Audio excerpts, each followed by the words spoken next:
Так, достор, дагы бир жолу амансыздарбы? Жалпы биздин так маалымат каналыбыздын көрүүчүлөрү, алыстан жакындан көрүп жаткан мекендештер. Бүгүн буюрса 2-июнь күнү болуп калды, аптанын 2-күнү. Саат болсо мына 13:11, бирден 11 мүнөт өттү. 2026 жылдын 2-июнь күнү ноокаттагы курс бааларын бир тааныштырып коеюн. Мына жерде Доскрада банк рубльдин абалы көрүп турасыздар 1.19,5, доллар болсо 87 сом 40 тыйын, евро болсо 101 сом 30 тыйын. Рубль 5 тыйынга төмөндөптүр, 5 тыйынга түшүптүр. Аны баарыңыздар көрүп турасыздар.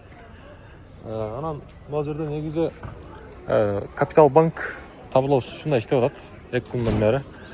Биз ар дайым айтабыз, туугандар, каналга сөз түрдө катталып, мына ушундай класс деген нерсени аянбастан басып турсаңыздар, биз сиздерге күнүмдүк курс бааларын жеткирип берип турабыз.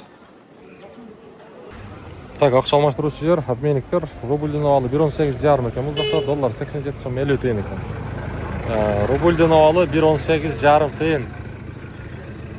Так, достор, кайсы жактан көрүп атасыздар? Европадан, айрыкча чет өлкөдөн, Россиядан, башка өлкөдөн да көрүп жаткан биздин көрүүчүлөрүбүз барбы? Эгер болсо, мүмкүн болушунча класс деген нерсени аянбастан басып туруңуздар, дагы комментарий жазыңыздар. Азия банк рубль 1.19,5, доллар 87.40 экен, 101 сом 30 тыйын экен евро. Мына ушундай ноокат шаары, дагы бир жолу айтабыз. Бүгүн аптанын 2-күнү, 2-июнь 2026 жыл.